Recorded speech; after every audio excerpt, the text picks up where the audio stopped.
rău. We were accepted very badly. M-au dus o organizație We rusească. were brought in by a Russian foundation, M-au dus într-un apartament care și acum and s-a they took us to an apartment where we still live. Apartamentul era foarte murdar. But back then the apartment was very Acolo dirty. trăise niște câini. Dogs lived there before us. Carpetul mirosea The puternic. carpet had a very strong smell. Furnituri nu aveam. There was no furniture, N-aveam nici paturi, not n-aveam even a nimic. bed, nothing. Nevasta mea când o văzut, When my wife saw this, băi omule, la cine o adus Dumnezeu she said, aici? "Husband, why did God bring us Ea a here?" început să plângă. She began to cry. Zice, du-te mai la alți americani. She said, "Go to other buildings. Poate ne va primi că aici noi nu putem Maybe trăi. they'll let us in because we can't live here." Eu am luat pe un copil de român care știa engleză. I took a Romanian child that knew how to speak Și m-am English, dus la unul care scrie for and rent. I'd go to the buildings where it said for rent. M-a întrebat, zice, The am first thing întrebat, that asked, vreați să ne primiți aici? you know, when I'd ask, "Do you want to let us in?" El ne întreabă, aveți He copii? said, "Sure, but do you have children?" Eu cu bucurie zic, da, You know, avem. for us it was a joy. Yes, we do. Cu copii nu primim. Well, we don't accept people with children here. Bă, zic, ce oameni să ai? I think, dear Lord, what kind of people are these? Eu știu că America e You creștină. know, I thought all of America was Christian. Bibliile ne-au venit din All the America. Bibles came from America. Misionari ne-au venit din All the America. missionaries came from Cum America. îi țin câini în casă și copiii nu? And they keep dogs in their homes that they won't accept children. Și am început să plâng eu ca copii. I began to cry like a child. A venit la nevastă. I came to my wife. M-am obținut să nu plâng. I stopped crying before I got Dar home. Maria îmi spune, măi, Dumitru, de ce ai plâns? But Maria says, "Dumitru, why have you been crying?" Zic, tată, mă vezi I plângând? said, "What, do you see me crying now?" Zice, da, eu nu te cunosc că tu ai She said, plâns. "I've been with you too long. I know when you cry." Zic, Maria nu ne primește că avem I copii. said, "Well, Maria, they won't let us in. We have kids." Măi, omule, măi, de cine o pedepse Dumnezeu? And then she began, "Husband, why did God punish Ce-am us? făcut noi de ne-o pedepse Dumnezeu What did we așa do tare? that God punished us so harshly?" Eu am început să plâng. She began to cry.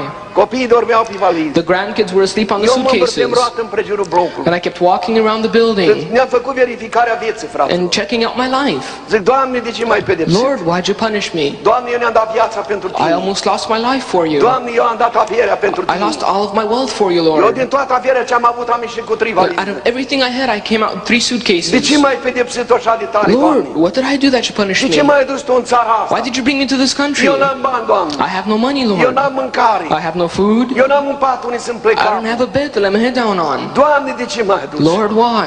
Și stau pe piatra I afară. was sitting outside on a Era rock. noaptea târziu, fraților. It was very late at Și night. plângeam înaintea lui And I Dumnezeu. was just crying before God. Și deodată am văzut că vine spre mine o lumină. And then I saw a light coming towards me. Când am văzut lumina, am crezut că vine o mașină. When I saw the light, I thought it was a car. Când în România și în Italia m-au urmărit cu mașina să mă Because in omoare. Romania and in Italy, they always try to run me over with Zic că au cars. venit după mine și aici. So I thought, they're here too. Și am sărit drept în picioare. And so I jumped up. Lumina m-a cucerit. But the light surrounded Din me. lumina am auzit același And out of the light, I heard the same voice. Era același It înger was the same angel. care a fost la mine în So which închisoare, had been with me in prison, care a fost la mine acasă, which had been at my house, care a fost la mine în Italia. which was with me in Italy. Îi spune, Dumitru, He said, de "Dumitru, ce ești tu disperat? why are you so Dar despaired? ce-am făcut eu de mai pedepsit așa de Well, what tare? did I do that you punished me so harshly?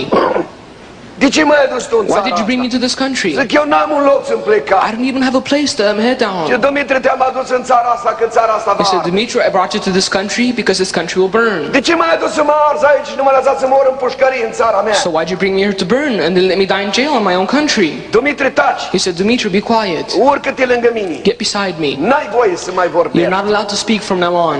M-am urcat lângă el, I got fraților. beside the angel brothers. Ce aparat au avut, nu știu. I don't know what the device was, Că așa mergea că nu puteam să văd nimic. but it traveled so fast that you couldn't see Nu mă anything. arăta, aici e California. He'd just say, "This is California. Aici e Las Vegas. This is Las Vegas. Vezi ce ți-am arătat? What I have shown you E Sodoma și Gomora. is that Sodom and Gomorrah. Păcatul eu a ajuns înaintea lui Its Dumnezeu. sin has reached God, Și Dumnezeu a hotărât să o pedepsească prin and foc. God has decided to punish it through fire. Într-o zi va arde. In one day it will burn." M-a dus și ne-a arătat New York. He came and showed me New York. Aici e New Yorkul. This is New York. Aici e Sodoma și It is Gomora. also as Sodom and Gomorrah. Într-o zi va arde. In one day it will burn. M-a dus și ne-a arătat He Florida. came and he showed me Florida. Aici e Florida, zice. This is Florida, he Aici e said. Sodoma și Gomora. This is as Sodom and Într-o Gomorrah. zi va arde. In one day it will burn. Dar cu mine ce ai să I faci? said, "What will you do with me though?" Ți-am spus să taci. He said, "I told you to be quiet." Și m-a dus la locul de unde m-a luat. And he brought me back to the place we left. Acum stai de vorbă cu He mine. said, "Now we talk. Te-am adus în țara asta. I brought you to this country Iubesc țara asta. because I love this country. Iubesc poporul din țara I love asta. the people in this Și prin country. gura ta vreau să trezesc mult And through your popor. mouth, mouth, I want to wake up a lot of people. Cum ai să-l trezești prin gura mea? Well, how can you wake them through my mouth? Eu nu pot vorbi cu nimeni. I can't speak to anyone. Cine mă cunoaște pe mine? Who knows me Cine here? mă cheamă pe mine? Who will even call me?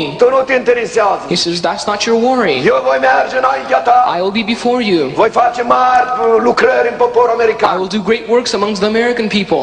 Eu îți voi pregăti prin cine să I will vorbești. prepare someone for you to speak through. Dar tu să spui tot ce îți But voi you must spune tell them eu. everything that I tell you. America va arde. Again, he said, America will Cum burn. mă să ardă America, că America e I said, puternică? but how can America burn when it's so Tu powerful? ține minte așa să le He said, spui. remember and tell them. Ai să ajungi la televizoare. He said, you reach TV Ai să ajungi la stations radio. and radio Ai să ajungi în stations biserică. and Să churches. spui tot ce spun eu. But tell them everything I Să tell nu you. ascunzi nimica. Hide nothing. America va arde. America will burn. Cum va arde America? But again, how will it burn? Tu așa să le spui. He said, tell them this. Spionajul sovietic The Russian o spies descoperit cele mai puternice depozite nucleare have found americane. out where the most powerful nuclear plants in America Când are. americanii vor crede că e pace și When liniște, Americans will think it's peace and toate quiet lucrurile sunt and bune. everything's perfect. Unele popoare dinăuntru Some groups from the vor inside începe să se revolte împotriva will guvernului. revolt against the government.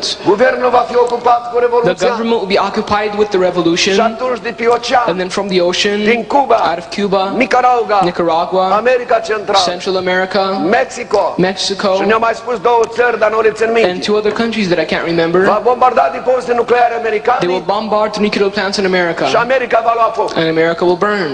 Dar ce faci cu biserica? I said, what will you do with the church though? Unele biserici m-au He părăsit. said, many churches have left me. Cum n-ai tu oameni aici? I said, what do you mean don't you have people here? Tu așa să le He spui. said, tell them this. Oamenii să slăvesc pe oameni. People glorify people.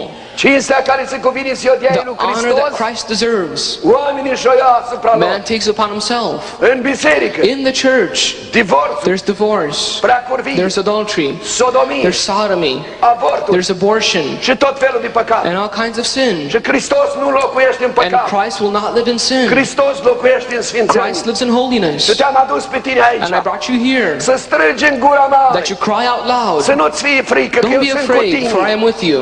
să se oprească de-a Tell them păcătuie, to stop sinning să se întoarcă către Dumnezeu, and to repent, că Dumnezeu nu obosește iertând. because God never stops forgiving. Și toți care se vor opri de la And păcatele all of lor, those who will stop se sinning vor înturna către and who Dumnezeu. will repent, În ziua nenorocirii Dumnezeu îi va God salva. will save in the day of trouble. Cum poți tu să-mi salvezi dacă arde But America? how can He save them if America burns though? Tu așa să le spui. He said, tell them, Cum am salvat pe cei tineri din cuptorul cu foc, as He saved the 3 young ones in the furnace, îi voi salva și pe ei. that is how He will save them. Cum am salvat pe Daniel din gura As He saved leilor, Daniel from the îi lions, voi salva și pe that ei. is how He will save them.